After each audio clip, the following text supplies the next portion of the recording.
Hello friends, welcome to success with MBS classes. आप सभी दोस्तों का एमबीएस क्लासेस के इस ऑनलाइन प्लेटफॉर्म पे हार्दिक स्वागत करता हूं। मैं अशोक कुमार आपको पढ़ा रहा हूं इलेक्ट्रिशियन थ्योरी।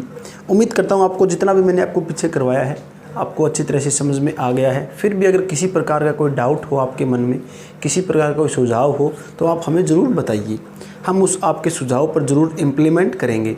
तो मैं आपको पढ़ा रहा इलेक्ट्रिशियन थ्योरी। इलेक्ट्रिशियन थ्योरी के अंदर हम पढ़ रहे थे इंडक्शन मोटर के बारे में। इंडक्शन मोटर के अंदर हमने स्टार्टर्स के बारे में पढ़ रहे थे और स्टार्टर्स के बारे में मैंने आपको बहुत सी बातें बता दी है, जैसे कि मेन जो हमारे इक्विपमेंट कौन कौन से यूज़ होते हैं। सबसे पहले आपको बताया मैंने पुश बटन, ठीक है। उसके बाद मैंने आपको बताया था पुश बटन के बाद में हमारे पास जो ऑन ऑफ का जो हमारे पास नॉर्मली क्लोज और नॉर्मली ऑफ का जो पुश बटन होता है उसके बारे में। उसके बाद मेरे पास जो कॉन्टैक्टर की बात आई, ठीक है, कॉन्टैक्टर के बारे में मैंने आपको बताया। और आज हम पढ़ने वाले हैं रिलेज के बारे में, ठीक है। जो हमारे पास रिले होती है, आपने सुना होगा हमारे पास जो स्टार्टर यूज़ करते हैं, डियोल स्टार्टर हो, चाहे हमारे पास स्टार डेल्टा स्टार्टर हो, चाहे ऑटो ट्रांसफार्मर स्टार्टर हो, उनके अंदर हम यूज़ करते हैं रिलेज। रिले का काम क्या है? मेन रिले का काम है प्रोटेक्शन का। मेन काम होता है रिले का प्रोटेक्शन। किस तरह से? हमारे पास रिले एक हमारे पास सेंसिंग डिवाइस होता है। रिले के बारे में थोड़ा सा मैं आपको बताऊं तो रिले हमारा एक सेंसिंग डिवाइस होगा। सेंसिंग डिवाइस किस तरह से? जैसे कि हमारे पास मान लीजिए रिले के अंदर हमारे पास फिक्स वैल्यू दे रखी है। जैसे कि हमारे पास रिले का लोड दे रखा है, मान लीजिए अलग अलग वैल्यू दे रखी है, 5 एम्पियर, 10 एम्पियर, 20 एम्पियर, इस तरह से 15 एम्पियर, इस तरह से अलग अलग वैल्यू फिक्स होती है रिले के ऊपर। और वो हमारे पास लोड मान लिया, उसको हमने मान लीजिए हमारे पास लोड रिले के हमने फिक्स कर दिया 5 एम्पियर से अगर ज़्यादा लोड होगा तो रिले हमारी ट्रिप होनी चाहिए। तो इसी तरह से क्या है, अगर हमारा लोड 5 एम्पियर से ज़्यादा जाएगा, ठीक है, तो हमने 5 एम्पियर पे रिले को फिक्स कर रखा है, उसकी सेटिंग हमने 5 एम्पियर पे कर रखी है। तो 5 एम्पियर से ज़्यादा अगर हमारा लोड होगा तो क्या हो जाएगा? रिले ट्रिप हो जाती है। आगे जो हमारा सिस्टम होगा उसको प्रोटेक्ट करने में काम आती है, ठीक है। तो रिले हमारे पास बात करते हैं रिले के बारे में।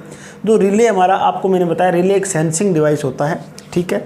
तो हमारे पास जो ओवरलोड रिले है वो हमारी 2 तरह की रिले होती है, ठीक है। जो हमारी ओवरलोड जो रिले है वो हमारी 2 तरह की होती है। सबसे पहली रिले मेरे पास कौन सी होगी? सबसे पहली मेरे पास है मैग्नेटिक ओवरलोड रिले, ठीक है। फर्स्ट मेरे पास है मैग्नेटिक ओवरलोड रिले और दूसरी मेरे पास है बाईमेटालिक ओवरलोड रिले या फिर थर्मल ओवरलोड रिले बोलते हैं इसे हम। दूसरी मेरे पास है थर्मल ओवरलोड रिले, ठीक है। ये हम 2 रिले यूज़ करते हैं मोस्टली हमारे पास जो हमारे स्टार्टर्स होते हैं उनके अंदर। फर्स्ट है मेरे पास मैग्नेटिक ओवरलोड रिले और दूसरी है मेरे पास थर्मल ओवरलोड रिले। अब मैं आपको बताना चाहूँ जो मेरी मैग्नेटिक ओवरलोड रिले है ये कम यूज़ करते हैं। इसका मेन काम क्या है? हमारे पास मैग्नेटिक ओवरलोड रिले का मेन काम यही है, सर्किट के साथ ये सीरीज़ में जुड़ी होगी, ठीक है। ये तो आपको पता होना चाहिए। ये हमारे पास क्या होगी? जो हमारा सर्किट होगा, सर्किट के साथ ये सीरीज़ में जुड़ी हुई होती है, ठीक है। सीरीज़ में जोड़ते हैं, ठीक है। फर्स्ट बात आपको ये पता चली किसकी? मैग्नेटिक ओवरलोड रिले की। दूसरी मेरे पास क्या है? यह जो रिले है वो थर्मल रिले से जल्दी ऑपरेट होती है, ये भी आपको पता होना चाहिए। जो हमारी मैग्नेटिक ओवरलोड रिले होगी यह क्या होगी? जल्दी ऑपरेट होती है, जल्दी ऑपरेट होती है, ठीक है। तो इस रिले के बारे में आपको 2 ही बातें याद रखनी है जो कि आपके लिए मोस्ट इंपॉर्टेंट है। सबसे ज़्यादा यूज़ करते हैं रिले हम कौन सी? Thermal overload relay. तो इसके बारे में आपको पूरी डिटेल से समझाऊंगा किस तरह से ये रिले होती है, क्या इसके अंदर फंक्शन होता है, ठीक है। तो आप पढ़ोगे किसके बारे में? थर्मल ओवरलोड रिले के बारे में हम अभी जानकारी लेंगे, ठीक है। उम्मीद करता हूँ जितना भी मैं आपको करवा रहा हूँ अच्छी तरह से समझ में आ रहा है। ये जो स्टार्टर का जो मेरा टॉपिक है वो मैं दोनों वे से ले रहा हूँ। दोनों वे मतलब एक तो आपके पास थ्योरी पोर्शन होता है, ठीक है। अगर आपके पास जैसे थ्योरी पोर्शन है, इलेक्ट्रिशियन थ्योरी है, उसके अंदर जो कंपटीशन एग्ज़ाम होते हैं उसके लिए भी मोस्ट इंपॉर्टेंट रहेगा स्टार्टर। और अगर कोई स्टूडेंट अगर कंपनी के अंदर कोई भी हमारे मल्टीनेशनल जो कंपनी होती है, कंपनी में अगर इंटरव्यू देगा तो उसके लिए क्या होगा? इंटरव्यू के अंदर क्या होगा? सबसे पहले यही क्वेश्चन पूछा जाता है स्टार्टर के बारे में, ठीक है। स्टार्टर के बारे में बहुत बार क्वेश्चन पूछा जाता है। तो मैं आपको दोनों वे से ये बातें बता रहा हूँ। मैं आपको स्टार्टर के अंदर जो कंपनी के तरीके से कंपनी में क्या पूछा जाता है डिटेल से मैं आपको बता रहा हूँ, और जो हमारे पास कंपटीशन एग्जाम के अंदर क्वेश्चंस किस तरह से उठाए जाते हैं उनके बारे में भी, ठीक है। तो आप अपने दोस्तों के साथ इसे ज़्यादा से ज़्यादा शेयर कीजिए और अच्छी तरह से इसे समझने की कोशिश कीजिए। तो अब बात करते हैं, हमारे पास है थर्मल ओवरलोड रिले, ठीक है। अब मेरे पास टॉपिक रहेगा थर्मल ओवरलोड रिले, ठीक है। अब आपको यहाँ पर नाम से दिखाई दे रहा है, नाम क्या दिखाई दे रहा है, थर्मल। थर्मल का मतलब होगा गर्म चीज़ होगी कुछ ना कुछ, ठीक है। कुछ ना कुछ हीट इसके अंदर काम आने वाली है हमारे पास। तो ये हमारे पास इस रिले के अंदर पूरा प्रोसेस किसके कारण होगा, हीट के कारण होगा, ठीक है। हीट यानी कि उष्मा के कारण इसके अंदर पूरा प्रोसेस होने वाला है इस रिले के अंदर, ठीक है। उष्मा के कारण कैसे प्रोसेस होगा, इस रिले के अंदर यूज करते हैं हम, क्या यूज़ करते हैं, बाई मेटालिक हम इसके अंदर स्ट्रिप यूज़ करते हैं। बाई मेटालिक स्ट्रिप का मतलब क्या है, इसके अंदर बाई मेटालिक है द्विधात्विक जो हमारे पास इसके अंदर स्ट्रिप होती है। द्विधात्विक मतलब क्या है, इसके अंदर मेरे पास दो इसके अंदर धातु लगी होती है, दो धातु इसके अंदर जुड़ी हुई होती है। किस तरह से, जैसे कि आपकी एक ये है, ठीक है, दूसरी मेरे पास कुछ इस तरह से होगी। यहाँ पर ये मेरे पास स्ट्रिप है, दो स्ट्रिप है, फर्स्ट ये मान लेता हूँ, सेकंड ये, ठीक है। अब बाई मेटालिक स्ट्रिप का काम क्या है, इसको हम गर्म करेंगे तो मेरी बाई मेटालिक स्ट्रिप क्या हो जाती है, बाई मेटालिक स्ट्रिप मेरी मुड़ जाती है, बेंड हो जाती है, ठीक है। आपने देखा होगा थर्मोस्टेट स्विच देखा होगा, हीट जो हमारे पास प्रेस होते हैं उसके अंदर थर्मोस्टेट स्विच होते हैं। थर्मोस्टेट स्विच के अंदर भी बाई मेटालिक स्ट्रिप लगी होती है। उनका काम क्या है, गर्म होने के बाद वो स्ट्रिप हमारी मुड़ जाती है, ठीक है। तो इसीलिए हमारे पास जो आपने प्रेस के अंदर देखा होगा, हम टेम्परेचर फिक्स करते हैं, अगर उतने जो हमारे पास टेम्परेचर होगा उससे ज़्यादा टेम्परेचर पर अगर ज़्यादा हीट होगी तो क्या हो जाएगा, हमारी स्ट्रिप हट जाती है और कनेक्शन अपने आप बंद हो जाता है। आपने देखा होगा, ठीक है। लिमिट से ज़्यादा वो गर्म नहीं करता प्रेस, आजकल ऑटोमेटिक प्रेस आए हुए हैं। तो आपको ये पता चला यहाँ पर बाई मेटालिक स्ट्रिप के बारे में, ठीक है। इसके अंदर हम स्ट्रिप यूज़ करते हैं जो कि गर्म होने के कारण वो मुड़ जाती है, ठीक है। ये बात आपको पता हुई। अब मेरे पास क्या है, इसके अंदर इस रिले में मैंने आपको बता दिया बाई मेटालिक स्ट्रिप होती है, दो द्विधातु स्ट्रिप बोलते हैं, जो कि गर्म होने के बाद मुड़ जाती है और सर्किट को हमारे पास ओपन कर देती है, ठीक है। ये बात पहली बात। दूसरी बात क्या है, अगर हम रिले के सिंबल की बात करें तो हमारे पास कुछ रिले इस तरह से आप देखते होंगे। स्टार्टर के अंदर जो डायग्राम आपने देखा है, तो स्टार्टर के डायग्राम के अंदर कुछ इस तरह का कुछ एक डायग्राम बना होता है जिसे हम बोलते हैं ओवरलोड रिले, ठीक है। ये हमारे पास जो डायग्राम बनेगा वो मेरे पास होगा ओवरलोड रिले का, ठीक है। अब आपको यहाँ पर मेरे पास एक कॉन्टैक्ट लगा होता है इस तरह से, ये भी आप देखना। तो ये जो मेरा सिंबल होगा वो होता है ओवरलोड रिले का, ठीक है। ये आपको पता होना चाहिए। उसके बाद क्या है, हमारे पास ये जो मेरी थर्मल ओवरलोड रिले है, ये मेरे पास दो तरह से प्रोटेक्शन करती है, ठीक है। प्रोटेक्शन दो तरह से, कौन कौन सा, सबसे पहला आपको नाम दिखाई दे रहा है ओवरलोड। तो प्रोटेक्शन इसके अंदर कौन कौन से हैं, ये एग्ज़ाम के अंदर बहुत बार पूछते हैं प्रोटेक्शन के बारे में, और इंटरव्यू के अंदर भी बहुत बार पूछा जाता है भी हमारे पास ओवरलोड रिले के अंदर कौन कौन से प्रोटेक्शन होते हैं। तो मेरा प्रोटेक्शन कौन कौन सा होगा, फर्स्ट मेरे पास होता है इसके अंदर ओवरलोड का, ठीक है। नाम से पता लग रहा है, फर्स्ट मेरे पास क्या है, ओवरलोड प्रोटेक्शन होगा, ठीक है। दूसरा मेरे पास क्या होगा, इसके अंदर दूसरा मेरे पास दिया हुआ है फेज फेलियर का, ठीक है। दूसरा मेरे पास क्या होगा, इसके अंदर दूसरा होगा फेज फेलियर, हमारे पास प्रोटेक्शन होगा दूसरा। अगर इसके अंदर एक फेज़ हमारा फेल हो जाए तो क्या है, आगे मोटर को सप्लाई नहीं देगा और हमारे पूरे सर्किट को ये ट्रिप कर देगी, बंद कर देगी, ठीक है। तो मोटर को ये बचाता है किस से, ओवरलोड प्रोटेक्शन से और फेज फेलियर प्रोटेक्शन से। ये क्वेश्चन एग्जाम के अंदर बहुत बार पूछे जाते हैं, ठीक है। आगे एक बात और, जो हमारा ओवरलोड रिले है, थर्मल ओवरलोड रिले है, अगर हमारे पास कहीं शॉर्ट सर्किट हो जाए, अगर हमारे पास कहीं शॉर्ट सर्किट हो रहा है तो शॉर्ट सर्किट कंडीशन में ये हमें बचाएगी नहीं, ठीक है। तो इसके अंदर शॉर्ट सर्किट प्रोटेक्शन नहीं होता, ये बात आपको पता होनी चाहिए। शॉर्ट सर्किट प्रोटेक्शन नहीं होता, ठीक है, ये बात आपको पता होनी चाहिए। तो ये काफ़ी अच्छा क्वेश्चन है एग्जाम के व्यू से और इंटरव्यू के व्यू से भी आपको इस टाइप के बाद क्वेश्चन पूछे जा सकते हैं कि इसके अंदर क्या है, हमारे पास ओवरलोड रिले के अंदर शॉर्ट सर्किट प्रोटेक्शन नहीं होता। कौन कौन से होते हैं, ओवरलोड प्रोटेक्शन और फेज फेलियर प्रोटेक्शन आपको ओवरलोड इसके अंदर देखने को मिलते हैं। आगे मेरे पास क्या है, ये प्रोसेस जो हम कर रहे हैं हीट वाला, ये किस तरह से काम करता है वो मैं थोड़ा सा आपको और समझाता हूँ। अब आपको पता होना चाहिए हीट का फॉर्मूला आपको पता है। हीट का फॉर्मूला मेरे पास क्या होता है, हीट का फॉर्मूला होता है I²RT, ठीक है, ये आपको पता होना चाहिए हीट का फॉर्मूला होता है। और यहाँ पर अगर इसकी इकाई की बात करें तो इकाई मेरी होती है जूल, ठीक है, ये भी एग्जाम के अंदर पूछते हैं।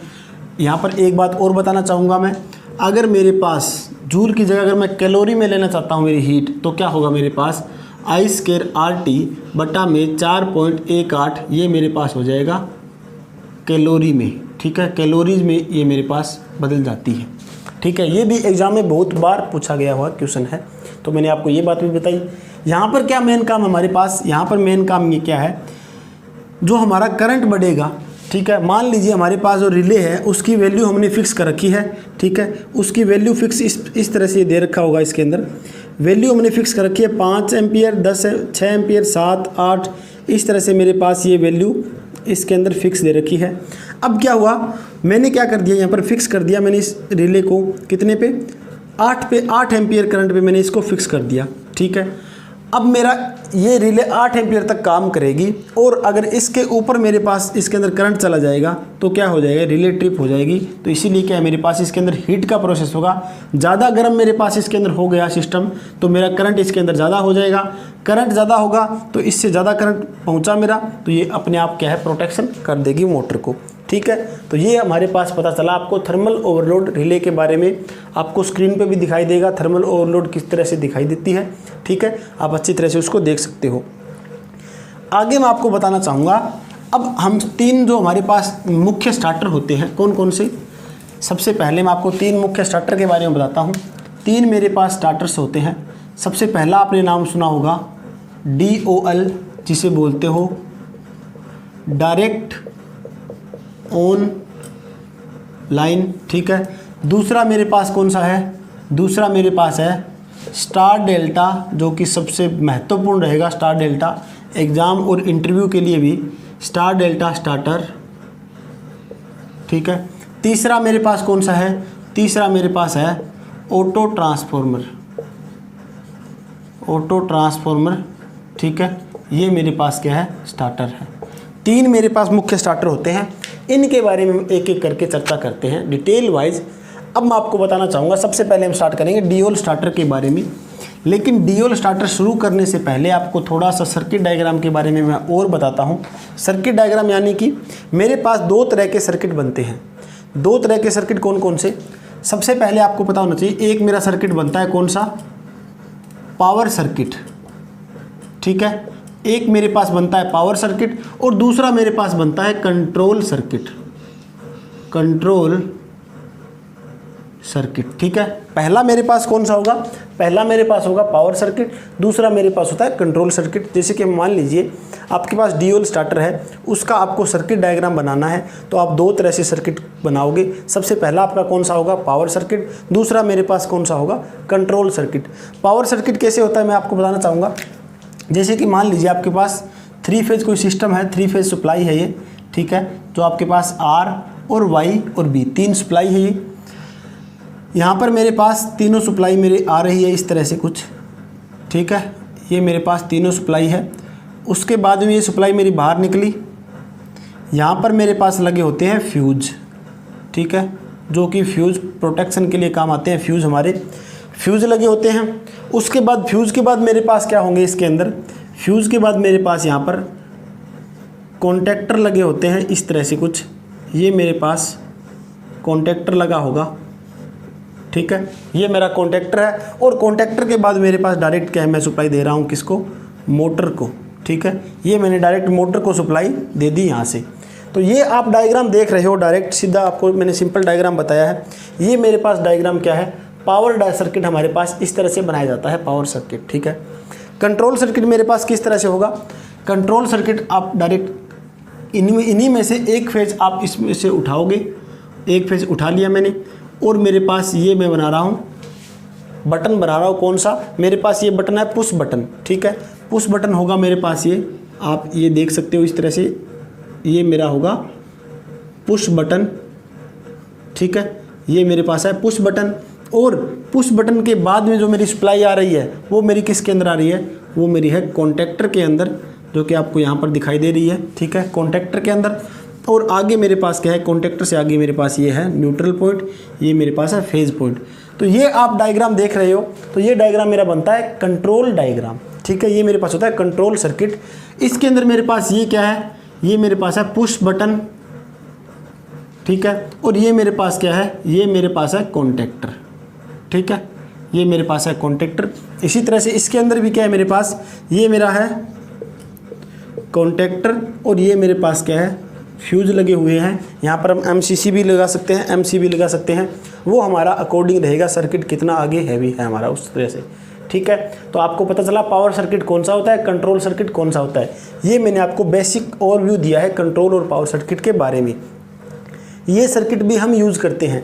ये सर्किट हम यूज़ कहाँ करते हैं, जो हमारी सिरोपरी जो लाइन होती है, जो हमारी सिरोपरी लाइन होगी उसके ऊपर जो क्रेन चलने वाली होती है उसके अंदर हम इसी सर्किट को यूज़ करते हैं, ठीक है। तो इसका यूज़ कहाँ करेंगे, इसका यूज़ करते हैं हम सिरोपरी क्रेन चलाने के लिए, सिरोपरी क्रेन चलाने के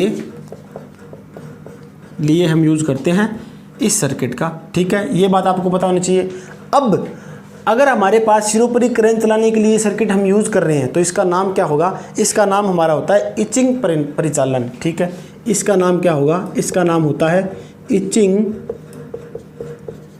परिचालन, ठीक है। इसका नाम होता है इचिंग परिचालन, जो कि एग्ज़ाम में पूछा जा सकता है, ये आपको पता होना चाहिए। तो ये जो मैंने आपको बताया बेसिक बातें पावर सर्किट और कंट्रोल सर्किट के बारे में, इसे बोलते हैं इचिंग परिचालन, ठीक है। तो ये आपको यहाँ पर दिखाई दे रहा है। और इसको यूज़ कहाँ करते हैं, सिरोपरी क्रेन चलाने के लिए डायरेक्ट हमारे पास हाथ के अंदर हाथ में मेरे पास पुश और बटन होगा मेरे पास ऑन ऑफ का, तो मैं दबाऊंगा तो मेरे पास मोटर चलेगी और मैं क्या है उसको होल्ड छोड़ दूंगा तो मेरे पास मोटर क्या है बंद हो जाएगी, ठीक है। तो ये सर्किट आपको पता चला। अब हम बात करते हैं डीओल स्टार्टर के बारे में। डिटेल से मैं आपको डीओल स्टार्टर पढ़ाऊँगा, एक एक बातें मैं बताऊँगा। डिटेल जो हमारे पास डीओल स्टार्टर है, डायरेक्ट ऑनलाइन स्टार्टर है, उसके बारे में, ठीक है।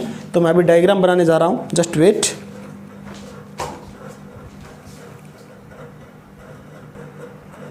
अब आपके सामने स्क्रीन पे दिखाई दे रहा है आपको डीओल स्टार्टर का मैंने डायग्राम अच्छी तरह से पूरा बना दिया है, ठीक है। अब मैं आपको इसको डीओल स्टार्टर के बारे में पूरा मैं आपको बिल्कुल डिटेल से समझाने की कोशिश करता हूँ।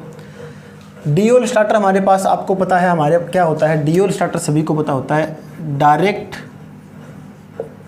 On line. डायरेक्ट ऑनलाइन का मतलब क्या है, इसके अंदर डायरेक्ट ऑनलाइन का मतलब यही होता है कि मेरे पास जो मेन जो सप्लाई है RYB, मेरे पास 3 फेज सप्लाई है, वहाँ मान लीजिए आपके पास 3 फेज सप्लाई जो आ रही है वो 400 मेरे पास 15 वोल्ट मेरे पास 3 फेज सप्लाई यहाँ पर है। तो ये 415 वोल्टेज ही क्या होगी मोटर पे मेरे पास डायरेक्ट पहुँचेगी, ठीक है। 415 जो मेरे पास वोल्टेज है वो डायरेक्ट मेरी मोटर पे इतनी ही पहुंचेगी, इसके अंदर किसी प्रकार का कोई बदलाव नहीं होगा, ठीक है। तो यही काम होता है हमारे पास डीओल स्टार्टर का। जितनी सप्लाई हमारी यहाँ पर है उतनी हम डायरेक्ट हम मोटर को देने की कोशिश करते हैं, ठीक है। यही काम हमारे पास डीओल स्टार्टर का मुख्य होता है। अब इसके अंदर डायग्राम की बात करें तो ये जो डायग्राम आपको दिखाई दे रहा है, ये मेरे पास डायग्राम आपको पता है, इसे बोलते हैं पावर सर्किट, ठीक है। ये हमारे पास क्या है, ये मेरे पास है पावर सर्किट है, जो कि आपको यहाँ पर नहीं दिखाई दे रहा तो मैं यहाँ लिख देता हूँ। ये मेरे पास है पावर सर्किट, ठीक है। और दूसरा आपको ये वाला जो दिखाई दे रहा है ये मेरे पास कौन सा होगा, ये मेरे पास होता है कंट्रोल सर्किट। इन दोनों के बारे में आपको अच्छी तरह से पता होना चाहिए। कंपनी के अंदर यही जो मेन क्वेश्चन पूछे जाते हैं, क्या आपको पावर सर्किट या कंट्रोल सर्किट के बारे में पता है। जो भी आपको स्टार्टर्स पूछेंगे डीओल स्टार्टर या आपके पास जो स्टार डेल्टा स्टार्टर है उनके बारे में, ठीक है। तो आपको इनके बारे में अच्छी तरह से नॉलेज होनी चाहिए। तो मैं आपको बताता हूँ, हमारे पास सबसे पहले क्या है, मुख्य सप्लाई है RYB 3 फेज सप्लाई यहाँ पर है मेरे पास। 3 फेज सप्लाई मैंने किसके थ्रू दे रखी है, ये मेरे पास यहाँ पर मैंने लगा रखे हैं फ्यूज, जो कि प्रोटेक्शन के लिए। फ्यूज के बाद में मेरे पास ये है कॉन्टेक्टर, ठीक है। यहाँ से लेकर ये जो मेरे पास 3 ये मेरे पास कॉन्टेक्ट है, एक ये कॉन्टेक्ट है जिसे नाम दिया गया है, ये मेरे पास होगा होल्ड कॉन्टेक्ट, ठीक है। ये आपको जो दिखाई दे रहा है इसको मैं नाम देता हूँ अलग से, ये मेरे पास क्या होगा, ये मेरे पास होता है होल्ड कॉन्टेक्ट, ठीक है। और ये मेरा पूरा मुख्य कॉन्टैक्ट होता है पूरे वाला ये, ठीक है, यहाँ से लेकर यहाँ तक। इसके अंदर क्या होती है मेरे पास, इसके अंदर मेरे पास होती है कॉइल्स, ठीक है। अब क्या है, जो मेरा ये बटन है ये मेरा होगा ऑन का, ठीक है। और यहाँ पर आपको ये जो बटन दिखाई दे रहा है ये मेरे पास किसका होगा, ये मेरे पास होगा ऑफ का बटन, ठीक है। ये जो आपको दिखाई दे रही है यहाँ पर, ये मेरे पास क्या होगी, OLR, ओवरलोड रिले, जो अभी मैंने आपको बताया ओवरलोड रिले के बारे में, ठीक है। ये मैंने मुख्य इसके अंदर जो पार्ट है वो मैंने आपको बता दिए। अब काम क्या होगा मेरे पास, काम मेरा यही होगा, इसके अंदर क्या होगा, सबसे पहले मेन सप्लाई मेरी आएगी यहाँ तक, ठीक है। मेन सप्लाई मैंने ऑन की, ऑन करते ही मेरे पास यहाँ पर मेरे पास मुख्य सप्लाई यहाँ तक पहुँच रही है। यहाँ तक सप्लाई पहुँचने के बाद क्या होगा, अब मुझे करना क्या है, मेन काम जो मेरा कॉन्टैक्टर है इसको मुझे एनर्जाइज करना है। जो इसके अंदर कॉइल होगी उसको मुझे एनर्जाइज करना होगा, उसको मैं चुंबकित करूंगा। तब क्या होगा, जो मेरे पास ये कॉन्टैक्ट बने हुए हैं जो कि ओपन है अभी, ये क्या हो जाएंगे, जो ही एनर्जाइज होगी ये मेरी कॉइल, एनर्जाइज होते ही ये कॉन्टैक्ट सारे इसके इस साइड में चिपक जाएंगे और ये सर्किट पूरा कंप्लीट हमारा हो जाता है, ठीक है। इसको करने के लिए सबसे पहले क्या करेंगे, यहाँ तक मेरे पास सप्लाई है, मैं क्या करूँगा, ऑन वाला बटन प्रेस करता हूँ। जो मेरा ऑन वाला बटन है इसको मैं पुश करूँगा। इसको पुश करते ही जो मेरा सर्किट है, जो मेरा यहाँ पर सर्किट आपको दिखाई दे रहा है, ठीक है, यहाँ से ये सर्किट आपका बना और ये मेरे पास क्या है, इस तरह से सर्किट मेरा कंट्रोल हो जाता है। और ये सर्किट मेरा कंट्रोल हुआ, यहाँ पर कंट्रोल होते ही मेरा ऑन सर्किट पूरा कंट्रोल हो गया। सर्किट होते ही बनते ही पूरा मेरा इसके अंदर क्या होगा, जो मेरा कॉन्टैक्टर है इसके अंदर जो कॉइल है वो क्या हो जाएगी, चुंबकित हो जाती है। चुंबकित होगी, चुंबकित होते ही क्या होगा, जो मेरे पास ये सारे कॉन्टैक्ट आपको दिखाई दे रहे हैं इनको अपनी तरफ से खींचेगी और ये पूरा सर्किट क्या है यहाँ पर ये बन जाएगा, ठीक है। हमारे पास मोटर तक सप्लाई पहुँच जाएगी, मोटर हमारी चलनी शुरू हो जाती है। उसके बाद क्या है, उसके बाद क्या है, ये तो है नहीं ऑन बटन हमने दबाया और वापस यहाँ पर दबा रहेगा, दबा नहीं रहता, ठीक है। ये बटन हमारे पास क्या है, एक बार दबाने के बाद सिर्फ इसको एनर्जाइज करने के बाद ये बटन अपने आप वापस आ जाता है, ठीक है, बैक पोजीशन में। लेकिन अब आपके माइंड में ये होगा, यहाँ पर इसको वापस ले आए तो ये सर्किट तो हमारा ऑफ हो गया, यहाँ पर सर्किट हमारा कंप्लीट नहीं हो रहा। क्यों नहीं हो रहा, क्योंकि हमारे पास यहाँ पर ये ओपन हो गया। अब इस सर्किट को कंट्रोल करने के लिए हमारे क्या रखा है, यहाँ पर होल्ड कॉन्टैक्ट बनाया हुआ है। होल्ड कॉन्टैक्ट क्या करेगा, होल्ड कॉन्टैक्ट हमारे पास जैसे ये एनर्जाइज हुई इसको अपनी तरफ से खींच लिया, ये हमारे पास जो कॉन्टैक्ट है इसके साथ चिपक जाएंगे। चिपकने के बाद यहाँ पर इसको होल्ड रखेंगे, ठीक है। अब ये चाहे ऑफ हो जाओ तो हमारे पास सर्किट ये कंप्लीट रहेगा, ठीक है। ये आपको दिखाई दे रहा है, हमारे पास इस तरह से सप्लाई ये आएगी, आके सप्लाई हमारे पास आपको दिखाई दे रही है, यहाँ पर ये पहुँच जाएगी, ठीक है। ये मैंने आपको बता दिया। अब क्या है, जैसे ही मैं ऑफ बटन यहाँ पर इसको प्रेस करता हूँ, इसको जैसे ही मैंने प्रेस किया, ठीक है, दबाया, तो यहाँ से ये ओपन हो जाएगा। ये मेरे पास क्या हो जाएगा, ओपन हो जाएगा। ओपन होने के बाद ये मेरे पास जो होल्ड बटन था, जो कि इसके थ्रू मेरे पास होल्ड हुआ था, ये क्या हो जाएगा मेरे पास, इसका स्विच पूरा हमारे पास जो है सर्किट वो ऑफ हो जाता है, कंप्लीट नहीं होगा। कंप्लीट नहीं होगा तो ये अपने आप इसको छोड़ देगा और ये क्या हो जाएगी, डीमैग्नेटाइज हो जाती है, अचुंबकित हो जाती है कॉइल, और इसको इन सभी को कॉन्टैक्टर क्या है वापस छोड़ देगी, ठीक है। तो ये इसका मुख्य काम है। ओवरलोड प्रोटेक्शन मैंने आपको पूरा डिटेल से बता दिया। ओवरलोड प्रोटेक्शन का क्या काम होता है, ओवरलोड प्रोटेक्शन बचाने के लिए, और हमारे पास अगर फेज के अंदर कोई फेलियर हो रहा है तो उसको बचाने के लिए हम OLR को क्या है, कॉन्टैक्टर और मोटर के टर्मिनलों के बीच में ही लगाते हैं। कहीं कहीं कर आपको अलग अलग जो कंपनियां हैं वो इस ओवरलोड रिले को क्या है, इनके बीच में भी लगा सकती है, फ्यूज और मेरे पास कॉन्टैक्टर के बीच में भी लगा सकती है, ठीक है। तो ये हमारे पास बात हुई किसकी, पावर सर्किट के बारे में। मैंने आपको बेसिक बिल्कुल डिटेल से बता दिया है।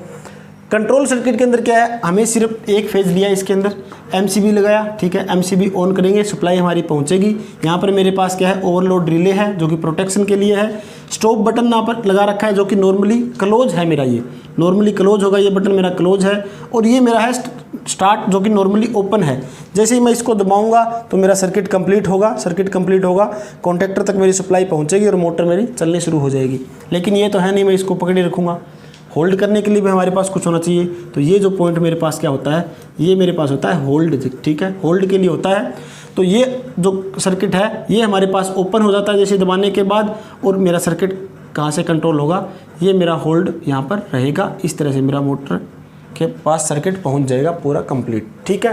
तो ये मेरे पास मैंने आपको बताया कंट्रोल सर्किट, जो कि ड्यूल स्टार्टर के बारे में है कंट्रोल सर्किट। तो उम्मीद करता हूँ ड्यूल स्टार्टर का आपको पावर सर्किट और कंट्रोल सर्किट अच्छी तरह से समझ में आ गया है। फिर भी अगर किसी प्रकार का कोई डाउट हो तो आप हमें ज़रूर बताइए। अब मैं आपको इसकी मुख्य बातें बताता हूँ ड्यूल स्टार्टर की। सबसे पहले हमारे पास क्या होता है, ड्यूल स्टार्टर सिर्फ किसके काम आता है, ओवरलोड प्रोटेक्शन सिस्टम के लिए काम आता है। ठीक है, ये हमारे पास सिर्फ ओवरलोड प्रोटेक्शन के लिए हम यूज़ करते हैं। ठीक है, दूसरा हमारे पास क्या है, अगर हमारी जो मोटर है वो 5 HP तक की है, ठीक है, वहाँ तक हम यूज़ करेंगे ड्यूल स्टार्टर को। 5 HP से अगर ऊपर हमारे पास पावर होगी, मोटर की कैपेसिटी होगी, तो क्या होगा, हम स्टार डेल्टा स्टार्टर या फिर ऑटो ट्रांसफार्मर को ज़्यादा प्रेफरेंस देंगे। ठीक है, तो यहाँ तक के लिए आपको समझ में आ गया होगा ड्यूल स्टार्टर। उम्मीद करता हूँ समझ में आया है। अपने दोस्तों के साथ इसे ज़्यादा से ज़्यादा शेयर कीजिए। और कल हम पढ़ेंगे स्टार डेल्टा स्टार्टर के बारे में पूरी डिटेल से, अच्छी तरह से एक एक पॉइंट मैं आपको बताऊंगा स्टार डेल्टा स्टार्टर, जो कि आपके लिए बहुत ही महत्वपूर्ण होता है। ठीक है, आज के लिए इतना ही, मिलते हैं कल के लेक्चर में। धन्यवाद।